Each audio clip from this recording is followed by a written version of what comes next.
Agar terus mendapatkan pemberitahuan video baru, silakan subscribe dan aktifkan tombol lonceng. Bismillahirrahmanirrahim. Ngeten nggih kula niku kula terangno masalah niki diapalno mawon teng ati al-arif billah asir napa? Al-arif billah asir. Orang yang makrifat kepada Allah atau ma'rifatullah itu menjadikan dia ditawan. Ditawan maknanya marbutun napa?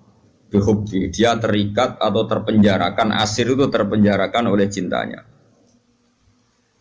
Kula akhir-akhir ini sering neliti ya, fungsi maknawi mek lafzi di semua ayat Quran, ya, di semua ayat Quran. Misalnya ngeten. Orang itu misalnya dulu sering maksiat. Kemudian oleh fikih ditata, orang tukang maksiat itu ditawan. Ditawan itu orang Indonesia gitu di penjara. Misalnya maling, bajingan ya. Itu kalau di penjara kan terus gak iso maling meneh. Terus gak iso bajingan meneh mesti di penjara, di borgol atau di sel. Kemudian itu nyata tapi fisik, kenapa? Fisik. Dia mungkin tetap bisa ngordinasi anak buahnya lewat penjara kalau dijenguk atau apa, sehingga banyaklah pengedaran narkoba sangko penjara karena yang di penjara hanya apa? Fisik. Kemudian ada penjara maknawi ini ruang. Penjara maknawi itu misalnya begini. Ada orang itu sering kecewa dengan istrinya atau dengan anaknya, tapi ya di situ-situ saja. Misalnya mbak yang naruhan kata sekolah ya tetap di seputar naruhan saja. Kalau orang berduaan ya di sekitar berduaan saja. Mungkin kalau dia tokoh nasional ya kita kritik Indonesia dari bangsanya pemalas, orangnya agak dinamis kayak Singapura. Dia ya agak kemana-mana tetap di Indonesia. Artinya apa? Ini peringatan gekulah jenengan. Mahabbah maknawiyah ini yang penting ditanamkan ulama. Kalau orang mencintai Allah dan Rasul, mencintai Quran, mencintai santri, mencintai kebenaran, meskipun dia agak dipenjara secara fisik, pasti dia ini akan terpenjara secara maknawi, pasti tidak kemana-mana. Pasti apa? Tidak kemana-mana. Jadi misalnya gue senang bojomu, ya tetap di seputar-seputar situ. Soal orang belimpin wayo nomor loro, pokoknya gak jauh-jauh di situ. Dan ini penting kalau kepengen ngembang noteng jenengan. Jadi yang diwajibkan oleh ulama adalah kita mencintai Allah dan Rasul. Karena kalau cinta itu pasti di seputar kolongan situ, tidak kemana-mana. Ya, kalau kita mencintai Allah, mencintai hukumnya Allah, pasti di kolom itu, tidak kemana-mana. Meskipun kita tidak dipenjara secara fisik, tapi akan dipenjara secara maknawi. Akan dipenjara secara apa? Maknawi. Maknawi itu tadi, fisiknya kita bebas, tapi agak kemana-mana karena diikat oleh mahabbatullah wa mahabbatullah Rasul. Ini disebut apa? Al-arif billah apa? Asirun, dia marbutun dan cancang dihubbihi klan seneng ning napa Allah. Nah, cara kula ya. Sebanyak mungkin umat Islam itu punya seperti itu dalam banyak hal. Sehingga kita itu tidak perlu lagi penjara fisik. Ya, saya ulang lagi, kita tidak perlu lagi penjara napa fisik. Penjara fisik itu repot. Selain tidak efektif juga ya juga tadi ya apa ya cara barco penjara ya potensinya ya kembali lagi. Tapi kalau orang itu hatinya bisa dipenjara oleh mahabbatullah wa rasuli itu luar biasa. Lalu disebut walladzina amanu asyaddu hubbal lillah. Lan kula nu sering sinau banget. Mboten trimo sering sinau banget. Itu di situ ada keterangan begini. Ini cerita wong wedi ambek bapake misalnya, iku ya ora wani marek. Seneng banget, iku ya ora wani marek. Itu ada, ini cerita orang normal kan, orang normal itu serahkan itu. Misalnya gini, kamu wedi ambek ibumu ya ora wani marek, seneng banget ya ora wani. Itu yang dilakukan Sayyidina Ali ketika ditanya, kenapa saya tidak melihat engkau makan bersama ibu kamu?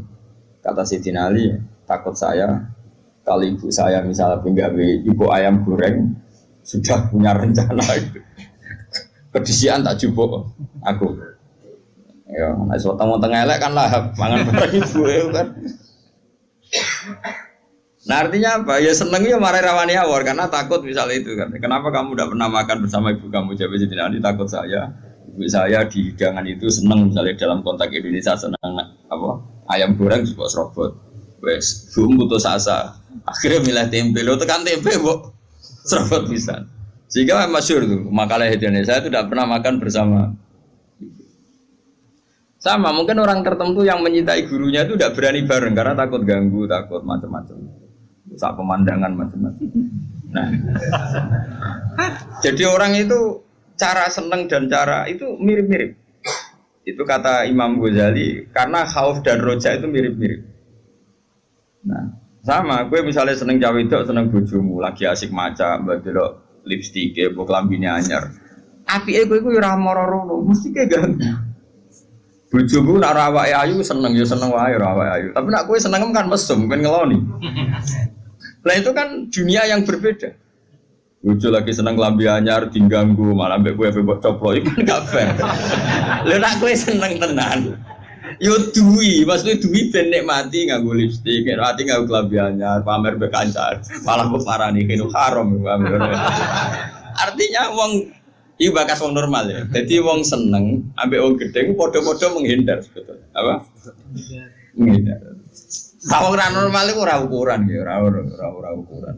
Wong ora normal iki ya angel ya. Nah, sehingga kenapa ada wali ditanya, kapan kamu menikmati Allah? Jawabnya dia dulu, ketika saya menjauh dari Allah. Bukan menjauh dengan makna orang fasik itu enggak. Dia menghindari sesuatu yang terkait Allah karena malu kalau ganggu. Makanya saya pernah cerita di ngaji ini, ada wali yang dia jadi wali karena sholat di shaf awal. Dia malu kalau dipanggil Allah kok tidak yang terdepan, sehingga dia sholatnya shaf awal terus.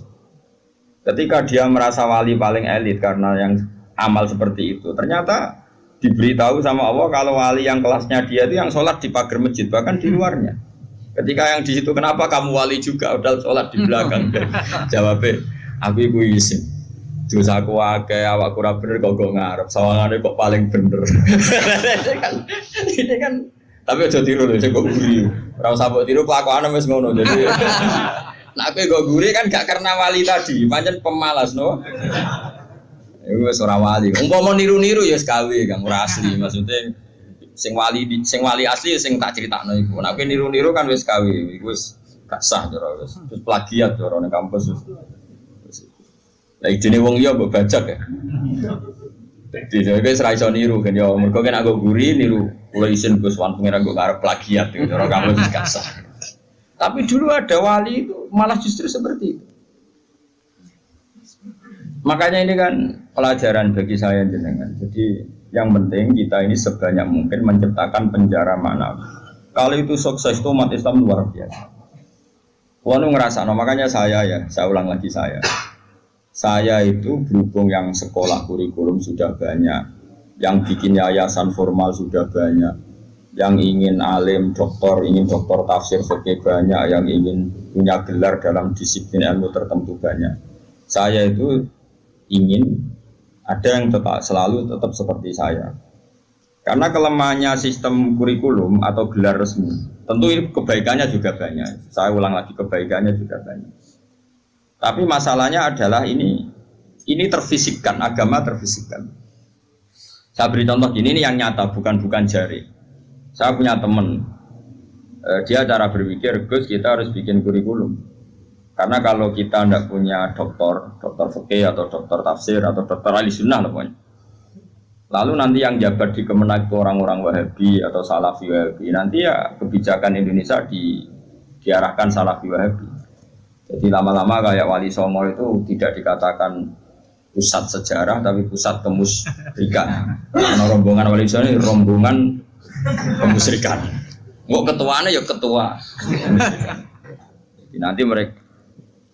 Nah, tapi kalau yang megang di departemen itu orang-orang Sunni kan mesti diarahkan ke Sunni juga. Oke itu baik sekali. Tapi saya bilang gini, secara matematika bisa dihitung. Lembaga kenegaraan, departemen, Kemenak lah dalam konteks kita karena santri misalnya Kemenak, itu hanya berapa juga? Paling yang ngurusi haji, ngurusi ini itu, ngurusi pernikahan, ngurusi pengadilan agama. Lembaganya itu bisa dihitung, taruh saja 10 terus jumlah yang ditangani hanya berapa kasus. Bandingkan kalau kita, saya ulang, tapi ini tetap penting, saya ulang lagi tetap penting. Ada teman-teman kita di situ dan tentu sarannya yang punya gelar. Kan nggak mungkin kayak ngelamar jadi dirjen haji terus jeneng sopo Ruhin karir sabar fikir suwi itu ya prestasi. Itu kan poin, cara pikiran poin, tapi cara negara kan enggak. Oh, cara pangeran poin, Kang nyabari nasib suwi ku cara pangeran poin. Terus wis wanen itu cara pangeran yo poin. Ada hadis Allah itu malu nyiksa orang sing wis wanen. Oh, itu cara agama poin, tapi cara negara kan ndak. Terus Allah itu seneng wong fakir sing lemu. Mergo wis rido mbek kodok-kodok iku yo poin. Lha itu gurunya Imam Syafi'i itu lemu. Makanya kata Imam Syafi'i jarang ono wali sebabnya lemu kecuali Abdul Hasan As-Syaibani. Itu dia jadi wali mergo lemu. Gua bertak sange ridane mbek Allah mangan. Ngertak kok mangan terus. Ora ono wong warak saka rahmate pangeran. Kowe mangan kok leren, berarti kowe nganggep ngakhiri rahmati Allah. Tapi nek ora iso leren. Ya jadi wali. Jalur itu pun bisa jadi wali. Tapi ojo kawe loh, ini kan sekawe, orang-orang partner ini sekawe, yang berpari ini sekawe, wis plagiat, no? Tadi kau lah, niru serau lah, gak keren, no? Terus sekarang kita hitung, ini nyata ya, dan saya sering ya berdebat seperti ini atau mikir seperti ini, karena saya ketemu berbagai pihak, ya tentu yang baik, yang punya mental ad-dinu an-nasiha, ya punya mental nasihat itu iradatul khairin apa? Liwiri selalu berkeinginan baik untuk yang lain. Lalu ada kiai-kiai kultural kayak Pondok Sarang, Lirboyo, Sidogiri, pondok-pondok besar. Ini kan nggak ada gelar. Tapi setiap di pondok itu diajari madzhab ahli sunnah wal jamaah. Ono sing kerja temangsang yang pedalaman Kalimantan, ono sing bisnis bongkrat buangkrut nganti tuwek melarat, ono sing sugih mergo diorder dari guru privat. Ono sing sugih mergo dikultusno dukun nak ndonga mandi, macam-macam. Nah ini kan dari berbagai lini, ono kabeh. Ono sing darani wali, terus rambutnya gondrong, geng, macam-macam. Terus wong yakini nak rambutnya ra kena dipotong. Terus adol godri yo larang macam-macam lah. Pokoke macam-macam jenisnya macam-macam. Sing sowan yo macam-macam. Pejabat kepentok pangkat sowan. Ono sing suwantok njuk ngombe, ono sing njuk godri, ono sing njuk donga. Kula nak maca piyambak abot iki kula sangoni wong jenengan semoco, macam-macam lah. Wong suka ora ngajar kiai di order. Akhir kon maca dhewe mboten saged iki. Kula tok salam template jenengan sing maca. Kiyaine wong dhuwit ku ya penting.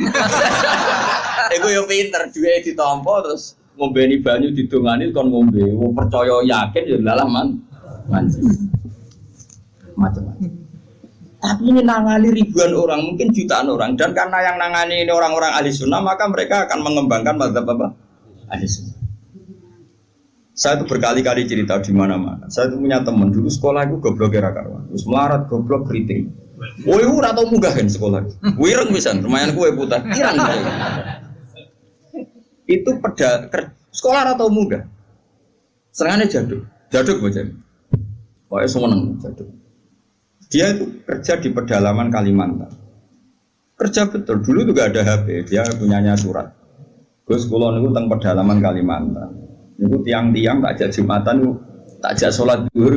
Dia eling sisa-sisa fikih eling. Kalau dalam mazhab Syafi'i, orang yang tidak mustautin itu kan tidak wajib Jumatan. Dan kalau jumlahnya tidak 40, tidak usah Jumatan, hanya sholat apa? Zuhur. Masih ingat ya orang goblok banget mondok suwi. Mondoknya bareng pulau. Akhirnya singkat cerita, tiap neng pedalaman Kalimantan itu dia gawe musola kok bekas-bekas kayu. Ya terus kalau Jumat mereka jak dhuwur gak gelem. Padahal enggak 40 juga tidak mustautin penduduk yang punya kampung. Alasannya wong awam, Pak, wong Jumat kok dhuwur. Terus ini tak aku, Gus apa boleh dhuwur? Apa boleh apa? Jumatan, tak jawab boleh. Sing nikol madzhab lah sementing Jumatan. Singkat cerita, dia tersiksa. Dia ini cerita di penjara ya, karena dia orang soleh dan dia nganggap itu sholat penting.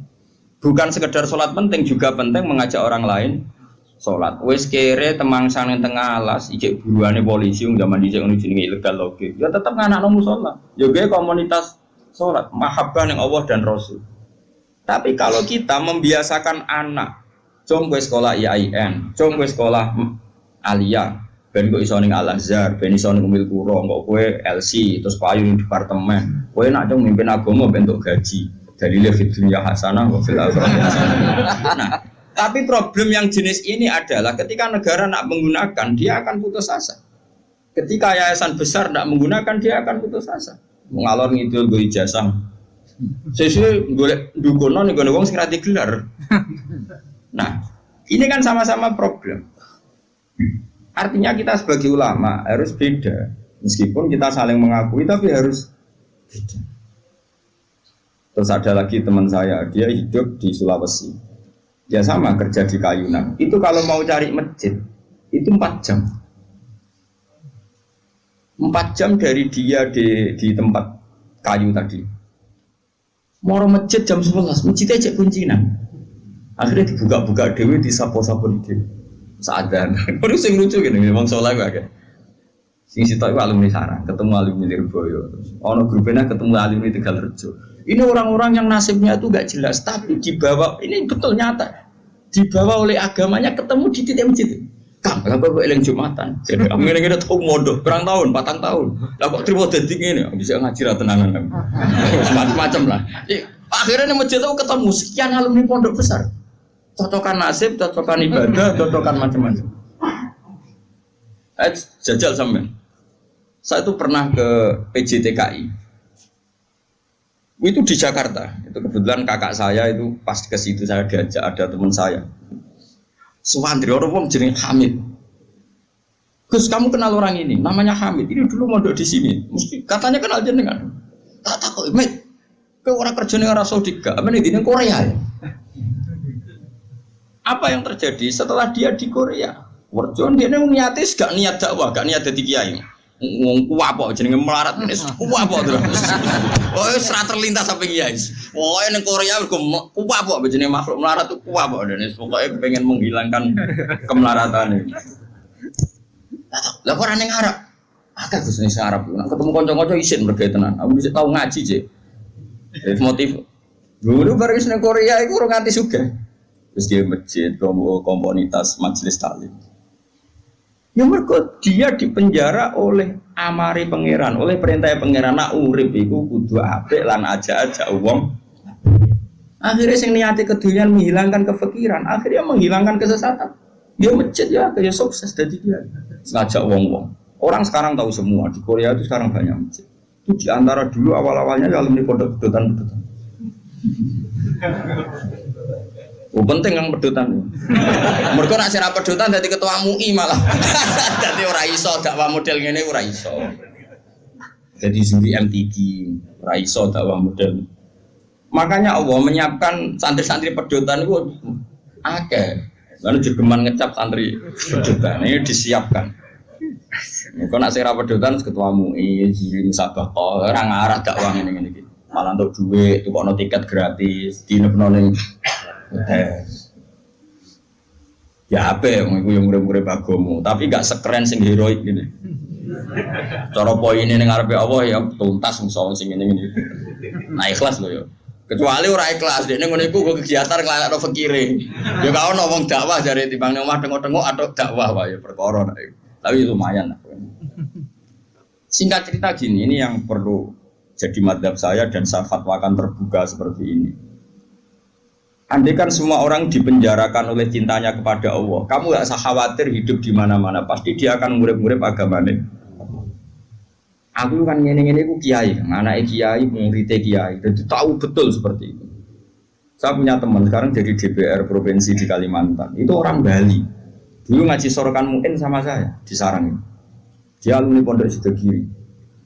Itu bapaknya keluarga besarnya bakul sate. Ke Bali itu niatnya adul sate. Ya santri pedotan. Oh, mereka pedotan ketua MUI. Yang Madura maksudnya sesuai kelas masing-masing. Bareng bakul sate sukses ngajak ponakane, ngajak tanggane. Tahu-tahu kampung situ jadi komunitas Madura. Karena jumlahnya signifikan bikinlah masjid. Setelah ada masjid, terus gak kepikiran anak bakul sate di pondok di Sidogiri. Karena di situ sudah ada komunitas muslim. Ono majelis taklim, ono muslimatan, patayatan macam-macam. Mondok itu kira anaknya kebenaran, mungkin karena barokahnya dakwah. Anaknya itu alim, cerdas. Mau coba ini bisa, kosongan bisa. Di situ kiri tamat masih mondok lagi ke sana. Langsung tingkat berapa dulu yang ngetes saya dulu? Ya langsung alim. Coba.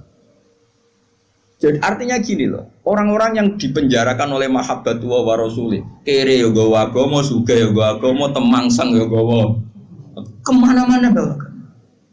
Lalu lucunya kita sebagai pakar agama malah membatasi, cung sekolah sing ono gelar ben iso dadi ngene dadi. Ini menurut saya pembatasan, tapi tetap boleh. Saya ulang lagi tetap boleh. Nek sing bakate di gelar ya di gelar enggak apa-apa. Tapi harus ada ulama yang kayak saya. Lah pula mungkin suatu saat mungkin bisa saja Hasan nanti punya gelar enggak masalah. Bisa saja anak saya nanti enggak masalah. Tapi tetap tak cekoki pikiran seperti ini sehingga kalaupun punya gelar, gelar itu tidak mengikat hanya membidik departemen atau yayasan tertentu. Tetap yang dibidik itu dakwah ila wahi wa ila rasul. Ini penting dan saya akan berkali-kali ngomong gini terus sampai saya mati. Bila perlu matiin aku wali sing urip tak peduli ya. Asal sing urip ya wali bisa. Kan ono sinyale lah ana wali kan angel petuane. Kan gak sambung. Sinyale beda. Sing wali padha waline iso calling-callingan ning sak gambare. Sing ora kan wis berat.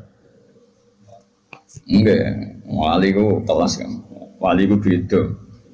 Kaya Nabi Yakub, Nabi Yusuf itu manusia digoda Zulaikha meh tertarik. Bareng meh tertarik, mulai rontok sawat bapake tewah kok. Padahal bapake ning Syria ning Kanaan, Nabi Yusuf bedane ning Mesir. Piye? Bapake ning Syria, gawe kepae ning Palestina. Nabi Yusuf kegoda Zulaikha ning tewah kok bapak. Anake Nabi kok. Lah kowe sing nabok sapa ora demenan. Ora ono sing nabok. Bapakmu ra wali, kowe ra wali, lingkungane ya ora wali. Mulane dadi ngene iki sapek. Semuanya agak menunjang. Ya, tapi pangeran ngersakno rahmat Allah jembar jute ya do apik. Buat jalalan ngalor ngidul, go kita apa iki? Nasohil belepat ngalor gitu.